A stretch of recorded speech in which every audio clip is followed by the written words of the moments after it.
Bienvenue à ce numéro du débat du dimanche. Le décryptage de l'actualité africaine et internationale nous conduit essentiellement au Sénégal avec cette nouvelle audition de Karim Wade. Nous allons parler du référendum constitutionnel au Zimbabwe, les 2 ans de la révolution en Syrie et également Mali, Togo. On va se poser la question si la presse est en danger dans ces différents pays. Des questions qui seront abordées par nos invités, Adam Thiam du Républicain, Alexis Calambri du journal Les Échos, Makan Kone, Nouvelle Libération et Serge Daniel, journaliste écrivain. Karim Wade sommé de justifier ses avoirs dans un délai d'1 mois. Le fils et ancien ministre de l'ex-président a été de nouveau entendu par les enquêteurs. Selon ces derniers, sa fortune s'estimerait à près de 700 milliards de francs CFA. Makankone, est-ce qu'il faut aborder dans le même sens que le PDS qui parle, lui, de chasse aux sorcières? Non, moi je crois que c'est quand même la justice qui est en marche, quoi. Maintenant, les gens aussi se reprochent rien. C'est pas grave de passer devant un juge.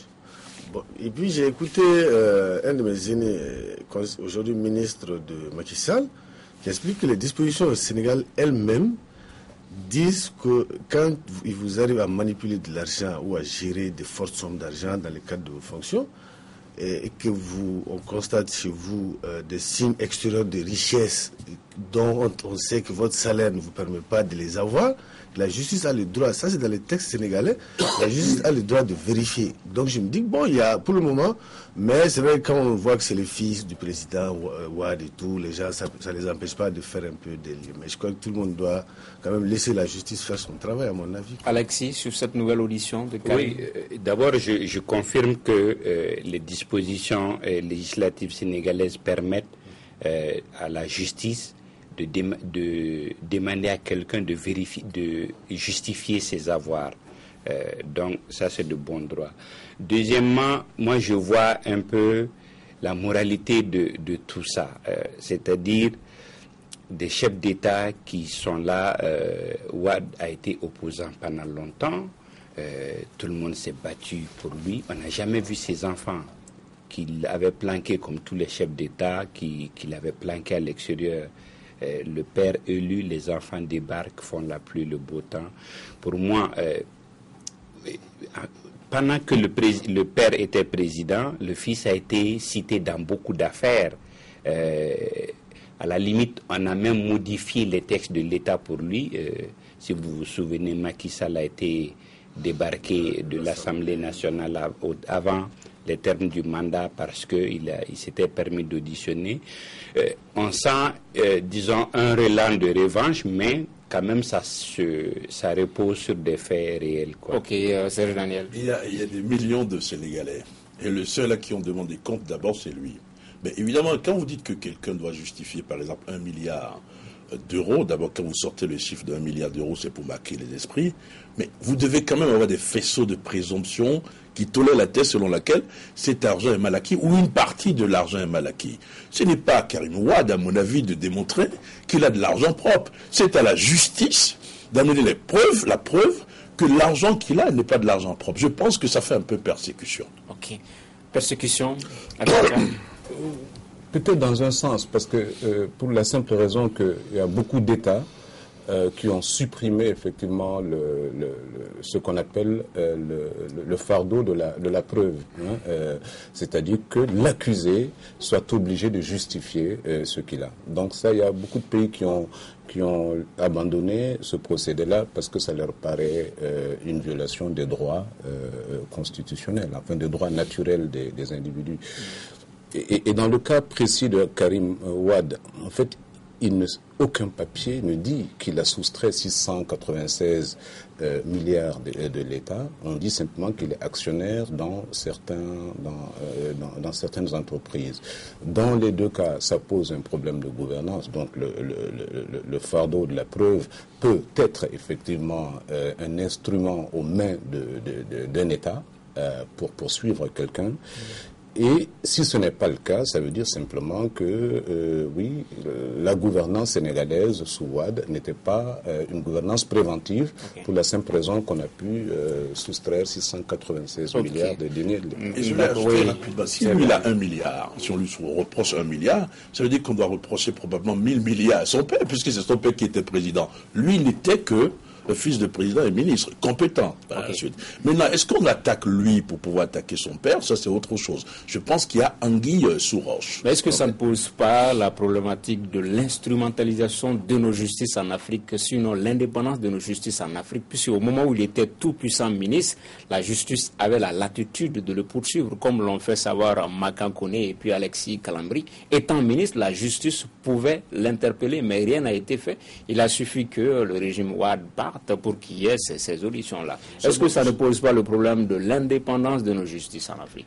Oui, bon, c'est pas un cas isolé, hein, et c'est pas, à la limite, je dirais, c'est pas propre. Il n'a pas été inquiété. C'est-à-dire que la justice est toujours, enfin très souvent, la justice des princes du jour, premier aspect. Deuxièmement, dans ce cas d'espèce, il y a des faits, parce que je l'ai dit, tout le temps qu'il était au pouvoir, la presse a continuellement cité des sociétés entreprises, a continuellement cité des affaires, et il a toujours été cité. C'est vrai que depuis cet instant, la justice aurait été crédible en se saisissant de ces pavés-là, mais ça n'a pas été le cas.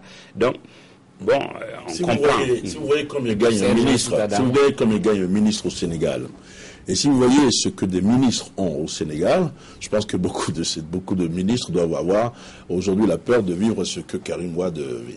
Adam Thiam, sur la question. Oui, non, mais ça peut poser effectivement la question de l'acharnement de la justice contre Karim Wade, mais ça peut aussi poser une autre question, c'est celle de l'impunité. Je ne pense pas que les actes doivent rester impunis. Et l'affaire Karim Wade, au-delà de tout ça, soulève simplement la question des familles des présidents dans des postes où effectivement ils peuvent se rendre coupables de trafic d'influence, d'enrichissement illicite, fragilisant au-delà de leur père effectivement tout un régime. Donc c'est ces questions qui se posent, et il faut souhaiter que Macky Sall ne tombe pas dans le même travers. C'est-à-dire qu'à ce niveau déjà, on lui demande juste de faire la preuve que c'est d'abord qu'il a 1 milliard, ensuite d'euros, oui, et qu'il l'a eu honnêtement. Pour moi, c'est pas compliqué, si tant est que effectivement il les a et qu'il les a acquis honnêtement. Et ensuite, bon, c'est que la morale de l'histoire, c'est que ça doit constituer une jurisprudence. C'est un fait qui prolifère dans la sous-région maintenant. À la limite, on peut faire une cartographie des fils de président, profession fils de président. Okay, chaque année, généralement, il y avait une déclaration des biens. Vous vous souvenez, le président de la République doit faire une déclaration de biens, les membres du gouvernement. Ça n'a jamais quasiment été respecté dans un pays. Si ça avait été respecté pendant 10 ans. Oui, c'était respecté. Bon, disons, oui, bon, tout le monde l'a pas fait tout le temps, je veux dire. Mais si au Sénégal, par exemple, ça avait été fait chaque année, comme vous le disiez tout à l'heure, Tangara, la justice se serait rendue compte probablement qu'il avait anormalement de l'argent, et on lui aurait demandé de justifier ces fonds-là. Moi, j'ai comme impression, pour le moment, et je vais bien me tromper, qu'on s'acharne sur ce monsieur que je ne connais pas du tout.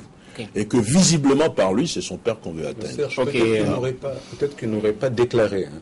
Les déclarations annuelles sont des déclarations, c'est pas le produit des enquêtes. Tu viens de dire que j'ai ça.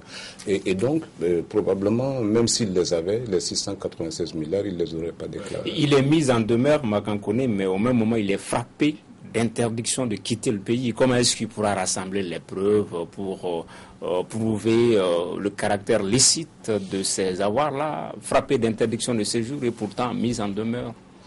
Je voudrais dire qu'il est quand même indécent que un président de la République qui nomme son fils ministre et tout, quand on sait déjà Dans les pays où il y a une véritable démocratie, il n'y a pas de problème. On sait, comme le cas Bush et tout, mais chez nous, on sait comment est-ce que les gens sont élus, combien le taux de pourcentage. Mais le fils du président de la République est un citoyen comme tout le monde. Oui, mais c'est un pays. M. Cameron, c'était quelqu'un de compétent. Dans nos pays, il était banquier avant. Mais dans nos pays, on sait très bien que le président, d'abord, il est très mal élu. Maintenant, et que si son fils venait, forcément, il est favorisé. Donc, même si le fils est compétent, on ne doit pas le nommer ministre. Ah, non, ça, je ne l'ai jamais dit. Non, ça, je ne l'ai pas dit. Mais je dis, compte tenu du contexte africain, c'est très indécent parce qu'on sait déjà comment le père, il est élu. Et qu'il va forcément favoriser son fils. Ça me fait faire un petit parallèle entre Abdoulaye Wade, Karim Wade, Déby et son fils. Voyez-vous.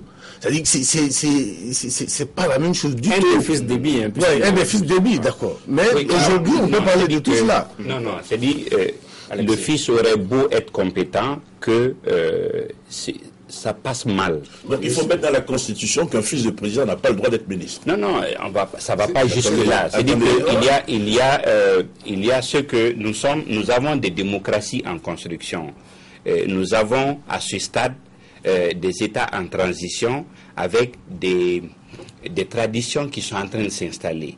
Donc, ne serait-ce que pour ces raisons, on se prive de faire certaines choses. Voilà. Un fils de président, même au chômage, ne va pas mourir de faim. Et n'est pas un fils de prolo. Mais Alexis, écarter les fils de président, ce serait une injustice constitutionnelle, puisque tous sont égaux. Oui, on ne l'écarte pas.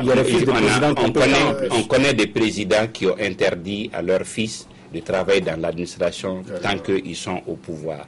Et déjà, au temps du régime à parti unique, le président Oufette disait qu'il a fait la politique pour 3 générations de femmes. Donc je pense que la morale reprouve certaines choses. Adam. Oui, c'est-à-dire, généralement, dans nos pays, c'est la France le modèle. Si c'est la France le modèle, il faut dire qu'il y a 2 présidents français qui ont utilisé, enfin qui ont eu leurs enfants dans le gouvernement, leur famille dans le gouvernement, c'est vrai. Mais si on regarde un peu du côté anglo-saxon, c'est extrêmement difficile d'avoir cette situation. Il me semble, en ce qui me concerne, ça me semble simplement créer un conflit d'intérêts qui est au détriment de la gouvernance.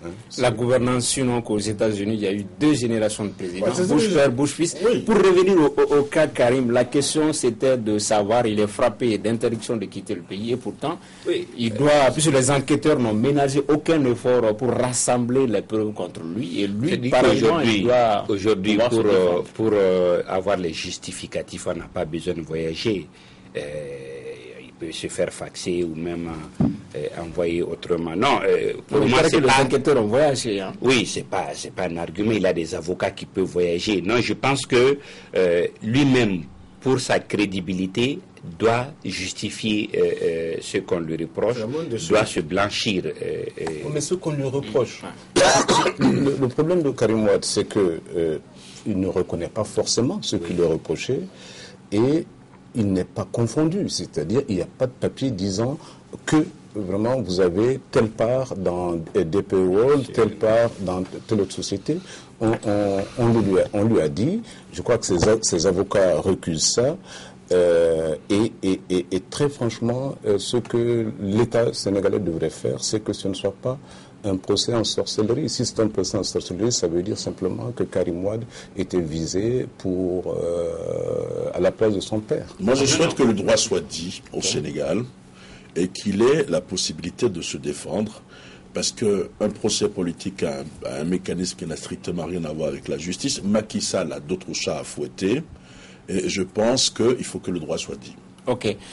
Deuxième thème de cette émission, Mali, Togo, est-ce que la presse est en danger dans ces 2 pays? En tout cas, ils ont observé au même moment des journées presse mortes. Au Togo, la presse accuse le gouvernement de ne plus pouvoir passer par la justice pour interpeller des journalistes, alors qu'au Mali, c'est le directeur de publication du quotidien Le Républicain qui avait été détenu près de 10 jours à la sécurité d'État. Alexis, est-ce que la presse est en danger dans ces différents pays-là. Quand même, c'était des coïncidences assez troublantes. Au même moment, c'était des journées presse mortes, organisées par des syndicats de journalistes. Il y a de nouveaux défis pour la presse. On va parler du cas togolais d'abord. Voilà, il y a de nouveaux défis. Je pense que c'est dans tous les cas et à tous les niveaux, il y a toujours cet affrontement entre État et presse privée. Donc, c'est des conquêtes au quotidien. Et dans le cas togolais, on voit que au Togo, aujourd'hui, la presse est le dernier rempart, comme au Mali, c'est le dernier rempart. Donc, l'État a voulu passer par une organisation de professionnels pour embrigader. Les journalistes, heureusement, ont été pour le moment vigilants et se battent pour que cela ne soit pas. Mais en tout état de cause, il y a une volonté d'embrigader la presse, de faire en sorte qu'il y ait l'épée de Damoclès déjà sur les têtes, de sorte que les gens s'autocensurent. Ok. Magan, quelles peuvent être les conséquences de ce fait si l'État désormais peut passer par la haute autorité de l'audiovisuel et de la communication pour arrêter, interpeller des journalistes sans que ce soit des voies juridiques, judiciaires? Donc, je voudrais dire que c'est pas pour rien que la presse est gérée par des textes spéciaux, parce que nous faisons quand même, nous exerçons un métier spécial qui nous amène à dire des choses, nous représentons un pilier. C'est pour cela que on est géré par des textes, pas comme les textes normaux et tout. Maintenant, ce qui va se passer au Togo, si jamais tout ça passe, c'est qu'ils vont interpeller les journalistes tous les jours qu'ils veulent, pour un oui, pour un non. Un journaliste peut se retrouver en prison au Togo. Et c'est la démocratie togolaise qui sera en danger. Et c'est les ennemis de la démocratie qui vont triompher. Parce que comme Alex l'a dit, s'il y a cette situation, genre épée de Damoclès sur la tête des journalistes, ne peuvent pas exercer librement. Quand ils ne peuvent pas exercer librement, c'est quand même un pilier important de la démocratie qui est affaibli. Et donc, c'est ça, c'est un danger vraiment pour la presse. Serge, il y a ce dilemme-là, le dilemme de faire face aux manquements constatés au sein de la presse et de ne pas l'embrigader en même temps. Le dilemme, il est là, quoi. Comment corriger les insuffisances sans pour autant embrigader, museler la presse. Adam parlait tout à l'heure de modèle français quand on parlait de gouvernement de Karim Wade. Je pense que dans la presse, les gendarmes des journalistes doivent être des journalistes. Ça, je pense que c'est... il faut qu'on revoie les conditions d'attribution des cartes de presse dans nos pays. En France, par exemple, ce sont les journalistes qui attribuent la carte de presse. C'est une carte de presse, c'est une carte d'identité de journaliste. Et à la tête de la commission, ce sont des journalistes professionnels qui attribuent la carte après une réunion d'une commission, mais il faut remplir des conditions d'abord. N'est pas journaliste qui le veut. Ça, c'est évident. Je pense que dans nos pays, il faut qu'on aille de plus en plus vers ça. Est-ce que vous voyez? Et que, par exemple, dans un pays comme le Mali, que ce soit des journalistes qui attribuent la carte de presse et que ça ne soit pas le ministre de la Communication. Le ministre de la Communication, ça fait officiel, ça fait peut-être volonté de vouloir embrigader les journalistes. Et au Togo, je crois que ce qui est important, parce que c'est la première fois que ça arrive, je connais un peu la presse togolaise parce qu'elle était plutôt divisée. Vous avez vu, tous ensemble ont réagi. Parce qu'ils se sont rendus compte que le danger, le bâton qui frappe un journaliste aujourd'hui, frappera l'autre demain. Ok. Adam Cham. Au-delà de la presse, moi je parle d'abord des libertés. Donc c'est parce que les journalistes sont des citoyens. Ce sont les libertés qui peut-être sont menacées. Et à travers elles, la démocratie. Autrement dit, je pense que la presse a besoin autant d'autorégulation que de régulation. La presse ne peut pas être hors de cause. La presse ne peut pas être hors d'atteinte. Ce n'est pas possible. La presse doit aussi payer pour ce qu'elle fait, parce qu'elle est responsable, elle est un acteur de la démocratie. Donc, le problème du Mali est différent de celui du Togo. Ouais. Il est différent de celui du Togo. Ce qui s'est passé au Mali, c'est qu'un journaliste a publié... Enfin, votre journal, vous travaillez dans le journal. Oui, je travaille dans le journal. Un journaliste a publié... Je sais ce que Serge veut dire. Il va dire que je conseille aussi le président, ce que je suis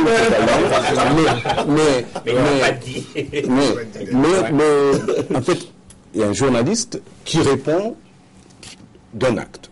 Et puis, après une semaine, on découvre que c'est une séquestration là où il y a une justice. C'est ça qui est anormal. Et on ne parle même pas du fond, on parle de la forme. personne ne devrait être séquestré. Okay. Et ce n'est pas parce qu'on est journaliste, ça peut arriver à n'importe qui. On est en état d'urgence, c'est vrai. Le devoir de précaution s'impose. Et oui, il y a un peu plus de restrictions sur la liberté, mais en aucun cas, l'état d'urgence ne saurait être l'éteignoir des droits constitutionnels. Est-ce que sur ce point, le discours du président à Dakar n'est pas une sortie ratée? Quand même, on aurait peut-être voulu que le président s'offusque d'une garde à vue de plus de 10 jours. À partir de 72 heures, ce n'est plus réglementaire, mais c'est une sortie ratée. C'est vrai que c'est bien pensé. En réalité, c'est sa vraie nature. C'est ce qu'il pense de la entre nous, je pense que c'est pas le discours qu'on attendait de lui. Et en s'exprimant comme ça, on voit qu'il tient peu en estime la presse nationale. Et ce que je voulais dire en rebondissant sur l'intervention de Adam, c'est que tous les codes d'éthique et de déontologie qui régissent la presse disent que le journaliste, en tout cas en premier, le journaliste ne reconnaît que la sanction de ses pairs. C'est un sujet de droit. Voilà. Le journaliste est un sujet de droit aussi. Mais il reconnaît d'abord en premier la sanction de ses pairs qui sont souverains en la matière. C'est-à-dire que si Serge me dit que ton article là c'est du bidon et qu'il y a un organisme qui le notifie, ça me fait plus mal que, à la limite, si la justice me condamne, c'est des galons pour moi. Mais si mes pères me disent que j'ai fauté, c'est ça la J'ai également écouté certaines personnes qui disent que ces instances d'autorégulation au Mali, souvent, peut-être ne marchent pas comme on l'aurait souhaité. Est-ce que c'est peut-être parce qu'ils sont loin de ces instances d'autorégulation? À un moment, il y en avait, mais est-ce que de manière régulière, il y a des journalistes qui sont interpellés, sur lesquels on revient sur les manquements, les défaillances constatées? Est-ce que ça se passe comme on l'aurait souhaité? Mais non, par faute de moyens. Sinon, l'autorégulation au Mali avait commencé à marcher et a fait tache d'huile dans la sous-région. Ça consistait, les citoyens saisissaient l'organe d'autorégulation, l'ODEP, l'ODEP, selon les grilles de la profession, les canons de la profession, voyait si le journaliste a fauté et le lui notifiait à la limite par voie de publicité.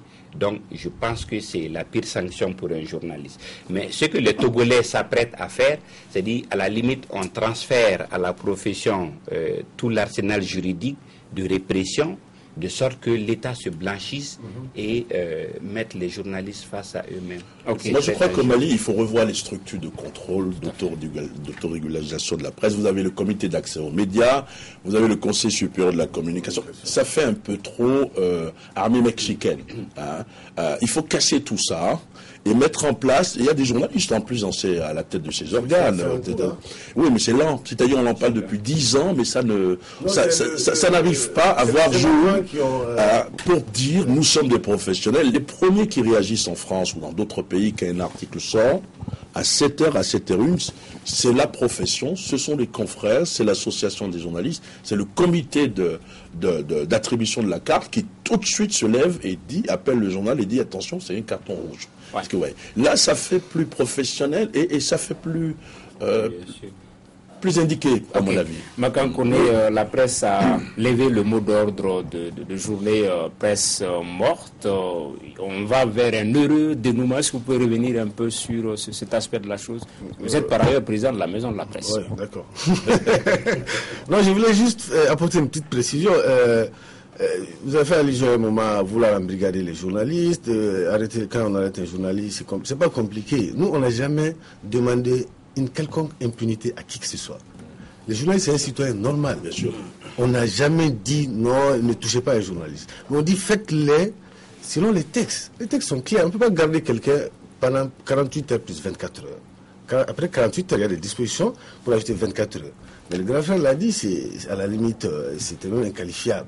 Surtout que l'avocat de Ndao a dit que là-bas, c'était pas une promenade de santé. Non, carrément, il n'était pas villégiature. Il a eu un peu chaud. Un peu chaud, oui. Donc, c'est ça que nous, ce qu'on demande, c'est la légalité. Maintenant, pour revenir à ce qui s'est passé rapidement, en fait, tout le monde est au courant, plus ou moins. On va vers un heureux dénouement. Inch'Allah, on espère bien qu'à partir de demain, nous aurons de très bonnes nouvelles. Maintenant, la journée presse morte, ce n'était pas également pour juste que nous voulons protester pour protester, mais on avait nos raisons, on a dit, mettez-le dans ses droits, c'est-à-dire appliquer les règles à la matière, et puis il n'y a aucun problème. Donc, dès vendredi, quand on a appris qu'il a été transféré à la BIS, on a suspendu le mot d'ordre de presse morte, pas levé, suspendu. Maintenant, on a des réunions à partir de demain également pour voir. Il doit être présenté à un juge demain, Inch'Allah, normalement. On va suivre. Et puis bon. Okay. Adam, on va faire réagir. Pas tous les journalistes ont observé la presse morte. Hein. Ah, si, ouais. si. Non. Il y en a que j'entends sur des radios étrangères. Dieu merci, ils nous ont aidés dans la je constate simplement que pas tous les journalistes ont fait la presse morte.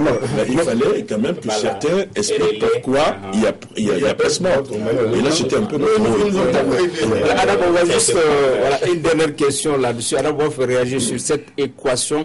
Parce que l'arbre ne doit pas casser la forêt. Souvent, il y a des petites insuffisances. Comment pallier ces insuffisances-là et en même temps ne pas museler la presse?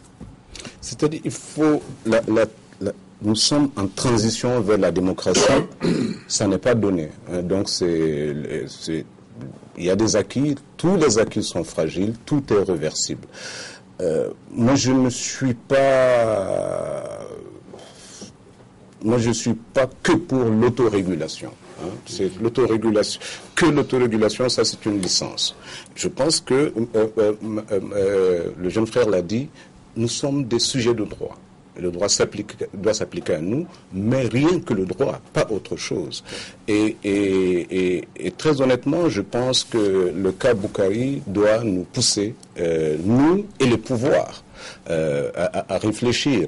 En fait, il faut prendre garde à ce que naisse ici, sous le couvert de l'état d'urgence, un état sécurocrate qui peut être un danger pour tout le monde. Macan, en 30 secondes. Rapidement, je voulais aussi dire, en fait, c'est très facile aussi de dire qu'il y a des insuffisances, il y a ceci, il y a cela, de la part de l'État.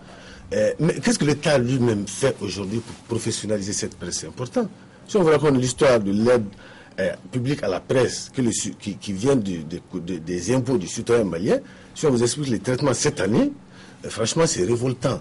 Maintenant, nous faisons des efforts extraordinaires, ne serait-ce que pour qu'on dise à l'extérieur qu'il y a une presse privée, une presse au Mali, c'est extrêmement important. Un ministre serait là, il vous aurait dit qu'en cette année, c'est la contribution de la presse à peut-être le... Ah, mais j'aurais une réponse pour lui également.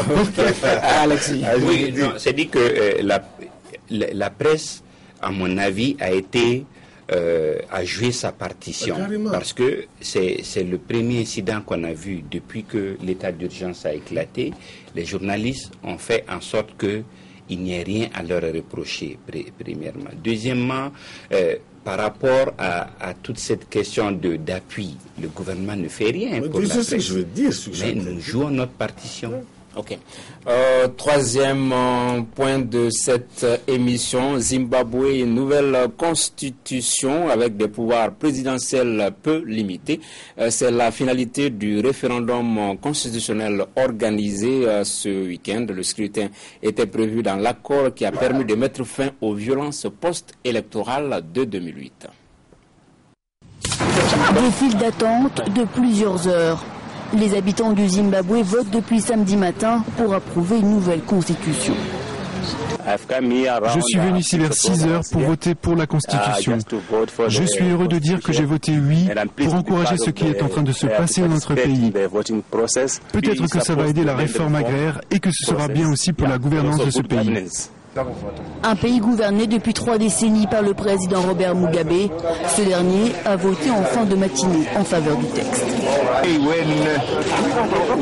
Aujourd'hui, nous sommes appelés, comme tous les habitants du Zimbabwe, à décider de notre destinée.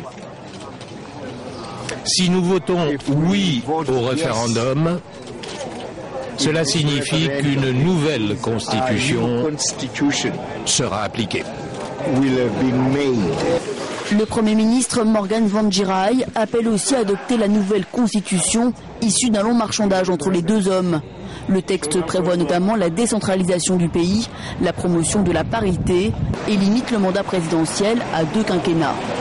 Le pays était plutôt calme samedi, mais de nombreux incidents ont éclaté récemment. Ce militant du MDC, le mouvement démocratique pour le changement parti du Premier ministre, a été sauvagement agressé vendredi. Si le oui l'emporte, certaines dispositions du texte n'entreront en vigueur que dans 10 ans. De quoi faire douter de la réelle volonté du pouvoir à mettre en place les réformes avant les élections qui doivent se tenir d'ici la fin de l'année. Makankone, pour beaucoup, le véritable enjeu, c'est ailleurs, c'est pas ce référendum-là, mais ce sont les élections générales de juillet prochain.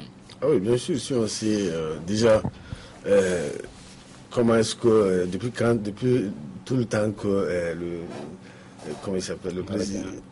Non, depuis comment il était à Mugabe au pouvoir, et comment est-ce que Tsvangirai lui-même s'acharne pour...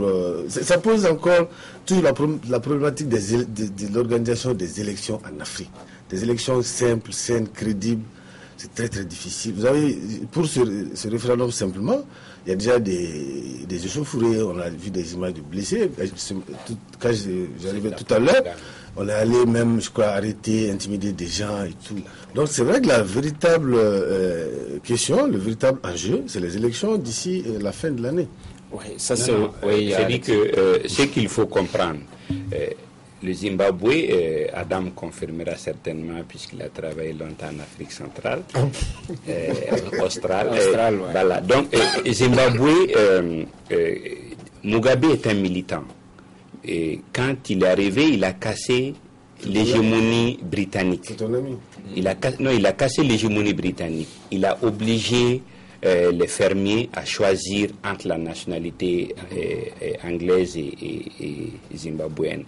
Ensuite, il a tenté C'était une mauvaise chose. C'était une bonne chose. Ces réformes étaient bien. Et donc, on a tout fait pour le faire partir depuis un certain temps.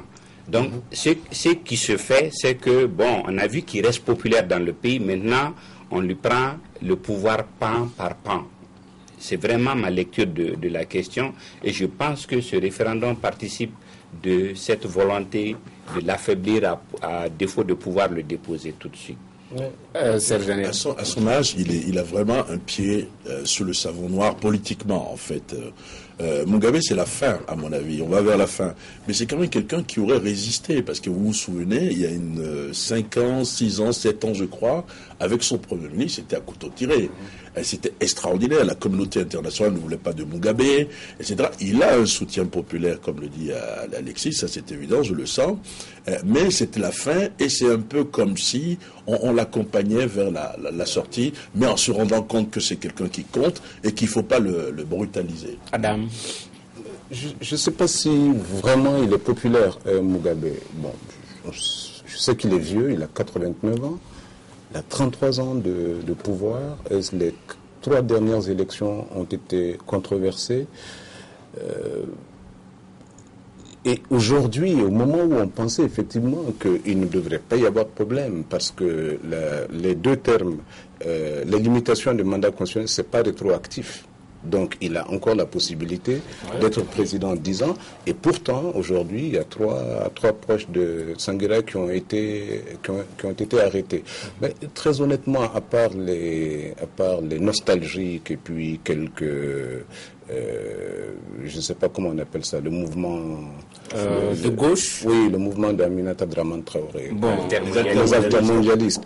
À part eux, franchement, moi je ne vois personne apprécier ce que Mugabe fait, en tout cas pas les Zimbabwéens.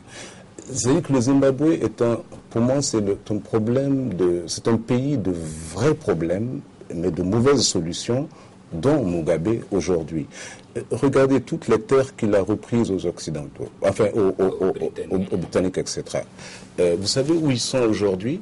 Ils sont au Mozambique, et le Zimbabwe importe des céréales du Mozambique. Oui, c'est pas comme ça. Voilà, quand moi j'ai vu certains le qualifier comme étant un président debout, Robert Mugabe, en disant que Tsvangirai c'est le candidat, c'est le lobby britannique. C'est vraiment, est-ce qu'il faut le voir comme ça? C'est vraiment Morgan Tsvangirai est vraiment le lobby britannique, premièrement. Deuxièmement, on a présenté l'affaire de telle sorte que on l'a vu partout où des chefs d'État ont tenté des nationalisations, des redistributions de terres, on a fait en sorte que ça ne marche pas, ou on a voulu du moins dire que ça ne marche pas. Mais ils importent des céréales. Mais non, c'est normal. Vous avez vu, ils n'ont même plus de monnaie. C'est-à-dire que le Zimbabwe maintenant, il n'y a que le dollar américain qui est en circulation parce qu'on a tellement affaibli la monnaie que...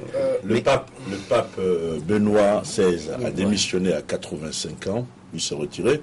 Mugabe, lui, à 89 ans, on peut lui conseiller de faire la même chose que le pape. Pas les mêmes Moi, je crois simplement... Il pourrait être candidat parce que ce que le grand frère a signalé, c'est important parce que les résultats de ces référendums ne sont pas rétroactifs. Mais là, je ne serais pas d'accord avec mon aîné, c'est que quand on dit aujourd'hui que Mugabe n'est pas populaire au Zimbabwe, je ne crois pas.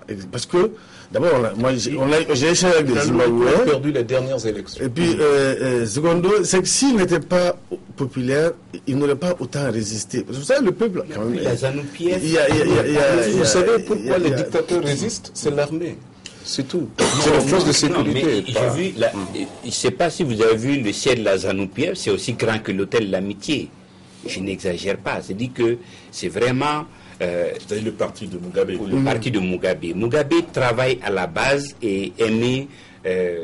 moi, je crois l'année dernière, j'ai fait un tour là-bas. Moi, j'ai été séduit et j'ai vu l'adhésion populaire. Donc, je pense que, franchement, il y a une propagande internationale. On a vu la même adhésion. On ne peut pas savoir ça. Alexis, je vous assure, on ne peut pas savoir ça à travers une visite. Je n'ai pas dit qu'il n'a pas de sympathisants. Les dernières élections, il les avait perdues. Mais il est fatigué. C'est vrai qu'il avait fatigué. Lors d'un débat ici, quand même, on l'appelait Bob, je crois. Bob est fatigué. Il est fatigué. Lors d'un débat ici, on a senti la même adhésion d'Alexis pour le Parti communiste aussi. Alexis est un homme de gauche. Un homme de gauche sur certains plans. Dernier point de cette émission, la Syrie, 2 ans après le soulèvement, Bachar al-Assad reste indétrônable. Pour certains de ses proches, le pouvoir n'a été aussi jamais fort. Bachar al-Assad devient président de la Syrie en juillet 2000. Ophtalmologiste de profession, il n'était pas prédestiné à la politique.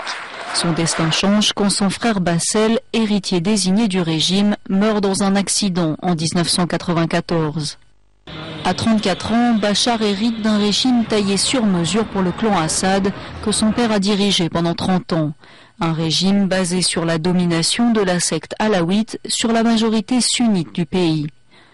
À ses débuts, Bachar est perçu comme un moderniste, prêt à mettre en œuvre les réformes économiques tant attendues. Un élan rapidement stoppé sous la pression des caciques du régime. En mars 2011, alors que les Syriens, inspirés par le printemps arabe, manifestent, les forces armées débutent une campagne de répression sanglante. Bachar al-Assad devient l'un des leaders les plus impitoyables de la région. Ce qui se passe en interne est clair pour celui qui veut voir. Mais régionalement, il y a des gens qui essayent de préparer la partition du pays et de l'affaiblir.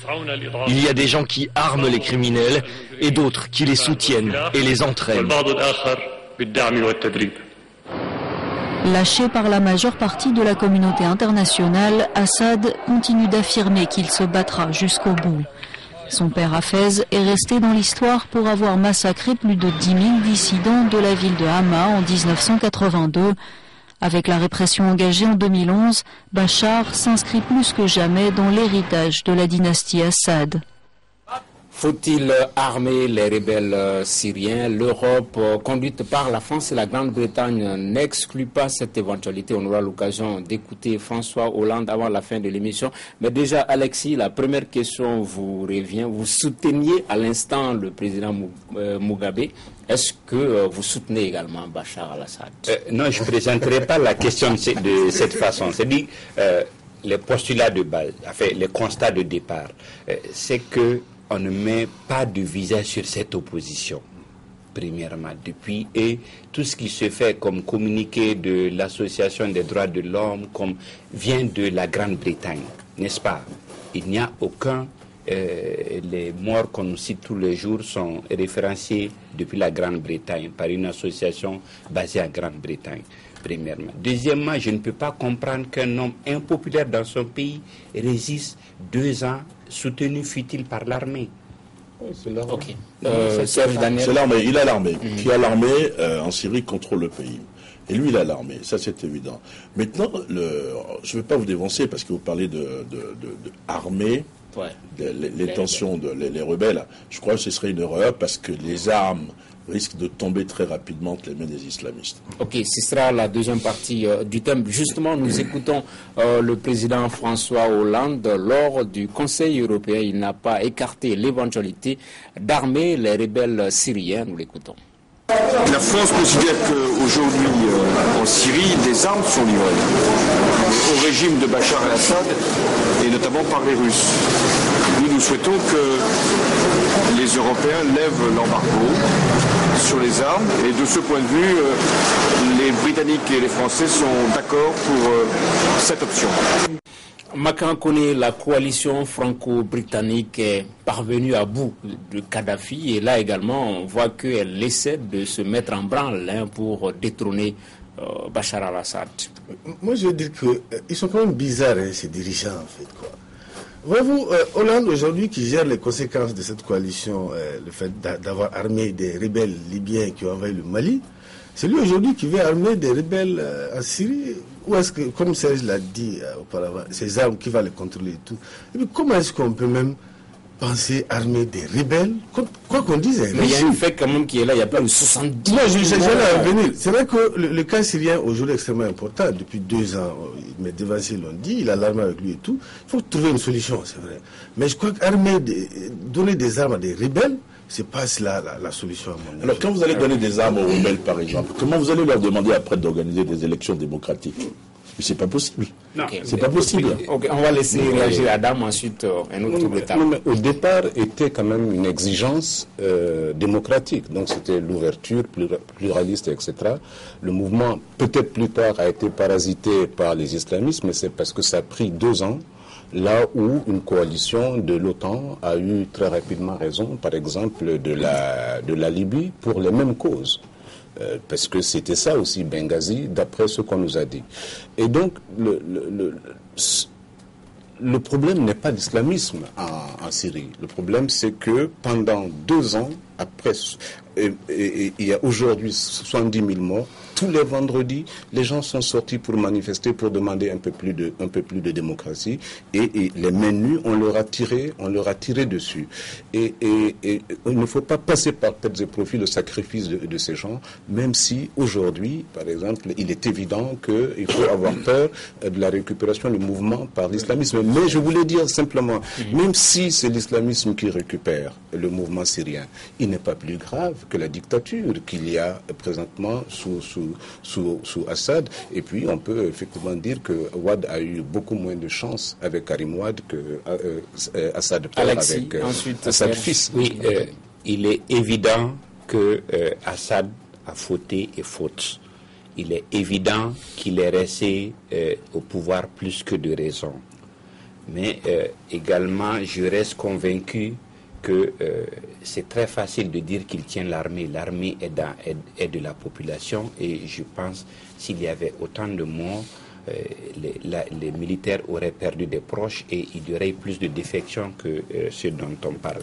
Donc, je pense que ce n'est pas parce que les statistiques viennent de la Grande-Bretagne qu'elles sont forcément fausses. Prenons l'exemple du Mali.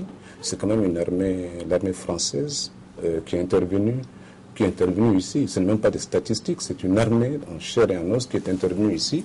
Mais le problème était réel, n'est-ce pas? Oui. Et donc, en Syrie, c'est la même chose. Le problème est très réel. L'opposition syrienne était basée en Angleterre pour longtemps. Ils sont toujours basés en Angleterre. C'est-à-dire, ce que je veux dire, que les Occidentaux ne fassent pas la guerre par procuration, qu'ils fassent l'économie de ces morts, qu'ils trouvent d'autres solutions de débarquer Bassad. C'est dans leur corps. Ça va marcher nulle part, quoi. Justement, la question, c'est que l'Occident l'abandonne parce qu'elle n'a pas de pétrole. C'est ça la question. Mais quand même, il y avait la nécessité de contourner le veto russo-chinois à travers cette coalition franco-britannique. Si ça coince au niveau du Conseil de sécurité. Justement, cette question n'est pas à négliger. Dans la géostratégie locale, si la Russie perd le contrôle sur la Syrie, elle n'a plus de base avancée. Donc je pense que, ne serait-ce que pour cette raison, les Russes s'agrippent. Et de bonne guerre, quoi. Bon, donc je pense que... C'est vrai, le régime d'Assad est brutal, ça c'est inévitable. Mais je ne pense pas que ce soit une bonne chose de donner des armes aux rebelles. Hollande, tout à l'heure, le président français disait tout à l'heure, la Russie donne des armes à Assad, donc du style, pour pas. Nous allons donner les armes à l'opposition, un peu comme s'ils voulaient faire l'équilibre de la terreur. Mais il n'y a pas d'équilibre de la terreur. Hollande ne parle pas de rebelles, Hollande parle d'opposition. C'est nous qui parlons de rebelles. D'accord. C'est des islamistes en plus. Non, c'est pas ça. Moi, j'aurais juste voulu que ça soit matérialisé par un visage. C'est-à-dire qu'on puisse dire, voici le mouvement s'est organisé de telle sorte. Il y a quand même l'armée syrienne libre. Hein. Oui, voilà. On n'a tiré aucune leçon des crises aujourd'hui en Libye, en Tunisie, en Égypte, comme si on ne tirait aucune leçon de tout ça. Pourquoi ne pas convaincre, par exemple, la Russie d'arrêter d'armer les Syriens? Voilà, c'est sur ces hypothèses que prend fin ce numéro du débat du dimanche. Merci de l'avoir suivi. Nous recevions pour vous Adam Thiam du Républicain et par ailleurs, comme l'a dit Serge, conseiller du président, on va le dire. Il faut lui poser la question. Ok, n'est-ce pas? Ok. C'est un esprit libre, tout à fait. Parce que les téléspectateurs tous les jours me disent, attends, tu attaques Adam. C'est lui en fait qui me demande de l'attaquer. Ok. Également sur le plateau, Alexis Calambri du journal Les Échos, Macan Koné de la Nouvelle Libération et Serge Daniel, journaliste écrivain qui, pour Adam, n'a pas participé à la presse morte. Voilà. Merci de l'avoir suivi et à dimanche prochain pour un autre débat.